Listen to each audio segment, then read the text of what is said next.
ধরা যাক ডাক্তারবাবু আপনাকে বলেছেন রেগুলার বাস্কেটবল খেলতে। বাস্কেটবল খেললে আপনার এনার্জি লেভেল বাড়ে, শরীরের মধ্যে ব্লাড ফ্লো বাড়ে, আপনি একটা পজিটিভিটির দিকে এগিয়ে যান। আপনার কাজ অত্যন্ত মনোটোনাস, আপনার কাজ বসে বসে, এখানে আপনি খেলার কোনো সুযোগই পান না। দিনের শেষে বা দিনের শুরুতে অন্তত যদি 10 মিনিট আপনি বাস্কেটবল খেলেন, তাহলে muscular strength, mental strength, physical ability সব কিছু বাড়বে, যাতে করে আপনার যে নেগেটিভ ইম্প্যাক্ট দেহ এবং মনের মধ্যে পড়তো সেটা কিন্তু আস্তে আস্তে চলে যাবে। তাহলে আপনি কি করলেন? একটা ছোট বাস্কেটবল নিয়ে খেলা শুরু করলেন। এই বাস্কেটবল নিয়ে ঘরে খেলছেন, ছাদে খেলছেন, উঠোনে খেলছেন। এবারে আপনি একটা অর্ডার করলেন এমন একটা বাস্কেটবল, যে বাস্কেটবলটা একটা প্রফেশনাল বাস্কেটবল, যে বাস্কেটবলটা অত্যন্ত সুন্দর হবে, যাতে করে আপনি বন্ধুর সঙ্গে আপনার মাঠে গিয়ে খেলতে পারবেন এবং আপনার এবিলিটি, আপনার স্ট্রেংথ, আপনার যে ফিজিক্যাল ফিটনেস সেটা অনেকটা বাড়বে। আপনি অর্ডার করেছেন, অ্যাসপিরেশন অনেক ভালো, কেননা এই বাস্কেটবলটা অনেকজনে খেলা যায় না এবং একটা বড় প্রফেশনাল বাস্কেটবল এলে আপনার যে 6 বন্ধু, আপনারা যারা একই প্রফেশনে আছেন, তারা একই সঙ্গে খেলবেন এবং উইকেন্ডগুলো বেসিক্যালি খুব সুন্দরভাবে এবং অফিস থেকে ফিরে এই খেলাটাকে চালিয়ে নিয়ে যেতে পারবেন, যাতে করে ওভারঅল আপনাদের ফিটনেসটা ভালো হয়। অবশেষে অনেক দিন পরে বাস্কেটবলটি এলো। এই বাস্কেটবলটা যেটা এলো সেটা আয়তনে আকারে অনেক বড়। ড্রিম বল যেটা আপনি অর্ডার করেছিলেন, একটা প্রফেশনাল বাস্কেটবল, কিন্তু দেখলেন এই বাস্কেটবলটা যখন এলো, এর সঙ্গে যে ফোলানোর একটা ছোট ইকুইপমেন্ট আছে, যেটাতে পাম্প করে আপনি ফোলাতে পারেন, সেটা মিসিং। স্বভাবতই আপনি গেলেন খুব রেগে, কারণ আজকে রবিবার, আজকে সকালেই আপনার এই বাস্কেটবলটা নিয়ে আপনার বন্ধুদের সঙ্গে একটা ট্রায়াল ম্যাচের জন্য আপনি উদ্বুদ্ধ ছিলেন, যাতে করে আপনার ফিটনেসে আজকে থেকেই একটা ভালো নবদিগন্তের সূচনা হয়। কিন্তু হায়, ফোরানোর মতো কোনো জিনিস দেয়নি। এবং চারপাশে যে সাইকেলের দোকানগুলো আছে, সেই সাইকেলের দোকানগুলো কিন্তু আজ রবিবার বলে বন্ধ। তাহলে আপনি একটা খুব খারাপ পরিস্থিতির মধ্যে পড়ে আপনি অত্যন্ত রেগে গেলেন। মাথা আপনার গরম হয়ে গেল, কান থেকে যেন ধোঁয়া বেরোচ্ছে। বন্ধুদের কমিটমেন্ট ছিল যে আজকে এই বাস্কেটবলটা পেয়ে আপনি কিন্তু নতুনভাবে সবার মধ্যে একটা খেলার উদ্দীপনা বড় মাঠে করে দেবেন, কারণ আপনি 6 দিন তাদেরকে বলছেন কবে আসবে, কবে আসবে, কবে আসবে, এবং আপনি মাঠটা 1 ঘন্টার জন্য বুক করেছেন। আপনার এক্সপেকটেশন মিট করলো না। আপনি গিয়ে এসকেলেট করলেন যে খুব তাড়াতাড়ি আমার এই যন্ত্রটা লাগবে। সেই যন্ত্রটা তারা দিলে অপারক এবং আপনাকে ক্যান্সেল করতে হলো অর্ডারটা। এই ধরনের সিচুয়েশান আমাদের মধ্যে কিন্তু প্রায়শই আসে। আমরা কি করি? আমরা আমাদের ইগোটাকে স্যাটিসফাই করার জন্য অত্যন্ত রেগে যাই। আমরা কি করি? ইগোটাকে স্যাটিসফাই করার জন্য জিনিসটাকে অ্যাকসেপ্ট করতে পারি না, আমরা ব্লাস্ট করি। আজকে মহাশিবরাত্রির দিনে দেখব কিভাবে আমাদের লর্ড শিবা বা দেবাদিদেব মহাদেবের কাছে কিছু জিনিসকে আমরা এমনভাবে ছোট ছোট চেঞ্জ করতে পারি, যাতে করে আমরা খুব সুন্দরভাবে আমাদের দৈনন্দিন জীবনে ক্ষুদ্র ক্ষুদ্র পরিবর্তনের মাধ্যমে আমাদের ভালো লাগা, ভালো থাকা এবং অপরকে ভালো রাখা, এই ব্যাপারটাকে ব্যালেন্স করে এগিয়ে চলতে পারি। এবার ধরুন আপনার ক্ষেত্রে এই ঘটনাটা ঘটল, কিন্তু আপনি যদি বল সেলার হতেন, তাহলে আপনি যদি ওই পাম্পিং মেশিনটা কাউকে দিতে ভুলে যেতেন বা আপনার টিম মেম্বার যদি দিতে ভুলে যেত, তাহলে একইভাবে আপনাকে কিন্তু রোষের মধ্যে পড়তে হতো। কাজেই কোনো একটা জিনিস যখন দিচ্ছেন, তখন আপনার প্রায়োরিটি নাম্বার 1 হচ্ছে delivering best in class service. সে আপনাকে মূল্য দিচ্ছে কি মূল্য দিচ্ছে না, তার ওপর যদি ভাবেন যে ও এটা তো আমি ফ্রিতে দিচ্ছি, তাহলে এইটুকু দেবো, আর আমি চার্জ নিয়ে দিচ্ছি মানে এতটা দেবো, সেই ডিসক্রিমিনেশন থাকলে কিন্তু আপনার দেওয়ার যে একটা অনুপ্রেরণা, দেওয়ার মধ্যে থেকে যে একটা আনন্দ লাভ, সেটা কিন্তু অনেক অংশে খর্ব হয়ে যায়। কাজেই whatever you do the best, এটা কিন্তু আমরা ইমপ্লিমেন্টেশন এক্সেলেন্স টিচার লর্ড শিবার কাছ থেকে শিখি। সেকেন্ড লর্ড শিবার কাছ থেকে কি শিখি? সেকেন্ড লর্ড শিবার কাছ থেকে আমরা শিখি make effective prioritization in your life. তার মানে আমাদেরকে কিন্তু অনেক সময় মাল্টিটাস্কিং, মাল্টি থ্রেডিংয়ের মধ্যে দিয়ে চলতে হয়। একটা কাজ এলো প্রায়োরিটি নাম্বার 1, আরেকটা কাজ এলো প্রায়োরিটি নাম্বার 1, আরেকটা কাজ এসে উপস্থিত হলো, সেটাও প্রায়োরিটি নাম্বার 1। তাহলে প্রায়োরিটি ওভার প্রায়োরিটি এগুলো করতে গিয়ে আমরা সচরাচর ওভারওয়েলমড হয়ে পড়ি। তাহলে কিভাবে আমরা কোনো একটা কাজ আর্জেন্ট কতটা, ইম্পর্টেন্ট কতটা, কোনোটাকে আমরা কুইকলি করে দিতে পারবো, লো হ্যাঙ্গিং ফ্রুট, বা কোনোটাকে আমরা ডেলিগেট করতে পারবো, এই ব্যাপারটাকে কিন্তু খুব ভালোভাবে বিচার বুদ্ধি করে ডিসিশন নিয়ে এগিয়ে চলতে হবে। সেটাও আমরা লর্ড শিবার কাছ থেকে পাই।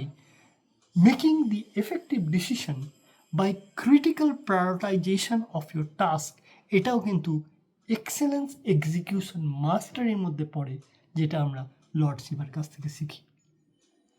লর্ড শিবা বা দেবাদিদেব মহাদেবকে বলা হয় নীলকণ্ঠী। নীলকণ্ঠী মানে উনি সমস্ত পয়জনকে একটা লেভেলে নিয়ে এসেছিলেন এবং সেটাকে বাইরে বের করেছিলেন। দেখা গেছে আপনি যখন কোনো ডিসিশন নেবেন, যখন আপনি পিক পারফরমেন্সে পৌঁছতে চাইবেন, তখন কিন্তু যে মেন্টাল ট্রমা বা গার্বেজগুলো আছে সেগুলোকে দূরে সরিয়ে রাখতে হবে। কেননা আপনার যদি মাঙ্কি মাইন্ড হয়, অস্থির মাইন্ড হয় বা অস্থির চিত্ত হয়, তখনই কিন্তু আপনার ফোকাস অনেকটা ডিফোকাসড হয়ে যায়। কাজেই আপনাকে যেটা করতে হবে, নেগেটিভ ইমোশনকে দূরে সরাতে হবে, যেগুলোকে আপনার চলার পথের অন্তরায়, সেগুলোকে একটু দূরে সরাতে হবে এবং দূরে সরিয়ে আপনি নিজেকে খালি করে ফোকাসলি উইথ অল ক্রেডিবিলিটি এম্পাওয়ারমেন্ট বা ক্যাপাবিলিটি এম্পাওয়ারমেন্ট নিয়ে আপনাকে এগিয়ে চলতে হবে। দেবাদিদেব মহাদেবের কাছ থেকে আমরা দেখেছি তার মধ্যে একটি চন্দ্র আছে। চন্দ্র কিসের প্রতীক? প্রশান্তির প্রতীক। চন্দ্র কিসের প্রতীক? শান্তির প্রতীক। চন্দ্র কিসের প্রতীক? একটা ব্যালেন্সিংয়ের প্রতীক। কাজেই আমরা হিলিংয়ের কথা বলি, আমরা পিক পারফরমেন্সের কথা বলি, আমরা যে কোনো কাজ সুষ্ঠুভাবে সম্পাদন অনেক মিলে করার কথা বলি, সেক্ষেত্রে আমাদের চন্দ্রের কিন্তু ভূমিকা অত্যন্ত গুরুত্বপূর্ণ। আমরা দেখেছি আমরা যখন খুব ব্যস্ততার মধ্যে থাকি, তখন আমাদের গামা ওয়েভ আর বিটা ওয়েভ অনেক বেশি থাকে। কিন্তু আমাদের যদি ক্রিয়েটিভিটি উন্নীত করতে হয়, তাহলে আমাদের অনেক কিছু আলফা ওয়েভ বা থিটা ওয়েভের দরকার হয়। কাজেই আপনি যে অবস্থার মধ্যে থাকুন, সোজা হয়ে বসে দুদণ্ড জিরিয়ে নিয়ে একটু ডিপ ব্রিথ করুন। একটু জল খেয়ে যখন আপনি ডিপ ব্রিথ করছেন, breath in, hold, breath out, breath in, hold, breath out 10-12 বার করলে আপনি দেখবেন যে মাঙ্কি মাইন্ডের যে বিটা এবং অন্যান্য দুর্নির্বার ওয়েভগুলো ছিল, সেটা আলফা হয়ে এসেছে। যখনই আলফা হয়ে এসেছে, তখনই আপনার ক্রিয়েটিভ মাইন্ড উন্নীত হচ্ছে। সার্ভাইভেবিলিটির থেকে আপনি নতুন কিছু করার একটা তাগিদ পাচ্ছেন। আপনার energy, body, mind, soul, spirit সমস্ত কিছু অ্যালাইন হয়েছে। আপনার মধ্যে একটা ব্যালেন্সিংয়ের ভাব এসেছে, যে ব্যালেন্স দিয়ে আপনি তীক্ষ্ণ বুদ্ধি দিয়ে প্রিফ্রন্টাল কর্টেক্সকে কাজে লাগিয়ে আপনার কগনিটিভ যে বিহেভিয়ার, সেটাকে দেখিয়ে আপনি কিন্তু একটা মোস্ট অর্ডিনারি ডিসিশন মেকিং থেকে একটা এক্সট্রা অর্ডিনারি ডিসিশন মেকিংয়ের জন্য এক ধাপ উঠে যেতে পেরেছেন। এরপরে আসছে যে এক্সেলেন্স এক্সিকিউশন। কারণ আমরা দেখেছি ব্রহ্মা আইডিয়া দেয়, বিষ্ণু পারমিশন দেয়, আর আমাদের ability to execute with excellence power, এটা কিন্তু মহাস্বক দেন। কাজেই আমরা আমাদের ডিফাইনিং দি ডেস্টিনি যদি খুব ভালো করতে পারি আইডিয়া এবং পারমিশন দিয়ে, তারপরে কিন্তু আমাদের যে সমস্ত focus, action, aspiration, evaluation, correction and keep growing যে মেন্টালিটি, সেটা কিন্তু আমরা শিবার কাছ থেকে পাই। কাজেই আমাদের কিন্তু অ্যাকসেপ্ট করতে হবে what is the reality is, এবং তারপরে আমাদের এক্সিকিউশন এক্সেলেন্সের প্ল্যান বি, প্ল্যান সি খুঁজতে হবে ঠিকই, কিন্তু ফোকাস করতে হবে আমাদের প্ল্যান এ, যাতে করে আমরা ধীর পদক্ষেপে স্থিরভাবে আমাদের অভীষ্ট লক্ষ্যে এগিয়ে যেতে পারি। এখানে আমাদের ইগোকে সাইড করতে হবে, অ্যাঙ্গারকে দূরে সরাতে হবে, এবং মোর কোলাবোরেটিভ ওয়েতে আমরা যাতে আমাদের কাজকে আদান প্রদান করার মাধ্যমে এগিয়ে যেতে পারি, এবং as a whole win win situation create করে আমরা কোনো একটা অভীষ্ট মিশনকে সকলে মিলে সম্পাদিত করতে পারি, যাতে করে আমরা টুগেদারনেস এবং উইন পাওয়ার দিয়ে একটা শেয়ার্ড ভিশন দিয়ে এগিয়ে চলতে পারি। সেটা কিন্তু লর্ড শিবার কাছ থেকে আমাদের মহান শিক্ষা। আরেকটা কি, আমরা কখন আমাদেরকে ফোকাস করব, আমরা কখন সরে আসব, যেটাকে আমরা বলি অ্যাটাচমেন্ট এবং ডিটাচমেন্ট। এর যে এক্সেলেন্স, সেই এক্সেলেন্সও কিন্তু লর্ড শিবার কাছ থেকে আমরা শিখি। ফাইনালি আমরা সবাই জানি লর্ড শিবার অত্যন্ত সুন্দর নৃত্য। এটা কি? Vibrating with always positive manner, যাতে করে কোনো কিছু গড়তে গেলে অনেক সময় কোনো কিছুকে ভাঙতে হয়। আমরা যদি আমাদের নেগেটিভ ইমোশন, ইগো, অ্যাঙ্গার এগুলোকে সাইড না করি, তাহলে আমরা কি করে নতুন একটা দিগন্তের জন্ম দিতে পারবো? কাজেই আমরা being a great creator with enormous capability hidden and sleeping with us, যদি আমাদেরকে রিডিসকভার করে এগিয়ে চলতে হয়, তাহলে লর্ড শিবার এই মন্ত্র এবং জীবন থেকে পাওয়া এই উদ্বুদ্ধকারী বিষয়বস্তুগুলোকে আমরা যদি ছোট ছোট করে আমাদের বাস্তব জীবনে ব্যবহার করতে পারি, তাহলে আমরা একটা মিরাকুলাস ফিউচার তৈরি করতে পারবো with a discipline and consistent approach. রোজ ছোট ছোট করে একটু একটু করে এগিয়ে চলার জন্য অনুপ্রেরণা আমাদেরকে একটা নব দিগন্তের সূচনা করার মতো অবকাশ দেবে। কাজেই এই গুণগুলো, এই শৈলীগুলো, এই নিপুণতাগুলো, এই দক্ষতাগুলো আপনি আপনার জীবনে আপনার মতো করে ব্যবহার করুন, এবং দেখুন দেবাদিদেব মহাদেবের কৃপায় আপনার প্রতিটা দিন ভালো হবে, প্রতিটা মাস ভালো হবে, এবং বছরগুলো অত্যন্ত ভালো কাটবে।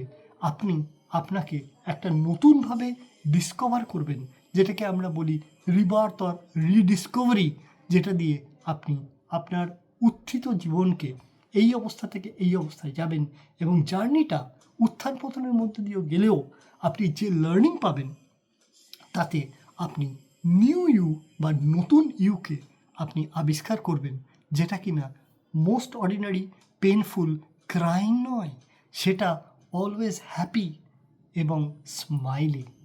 আরেকটা জিনিস খুব গুরুত্বপূর্ণ, যেটা আমরা লর্ড শিবার কাছ থেকে শিখি, আপনি আয়নার সামনে দাঁড়িয়ে যদি একটু স্মাইল করেন, রেগুলার যদি হাসেন, তাহলে আপনার কনসাস মাইন্ড কিন্তু জেনে যাবে আপনি হ্যাপি, আপনি এম্পাওয়ার্ড, আপনি ক্যাপেবল, আপনি অ্যাসপায়ার্ড, আপনি মোটিভেটেড। কিন্তু কনসাস মাইন্ডের কোনো জ্ঞানগম্যি নেই। আপনি যখন আয়নার সামনে দাঁড়িয়ে একটা সুন্দর স্মাইল দেন, এ কি ফেক হাসি হাসছে না সত্যিকারের হাসি হাসছে?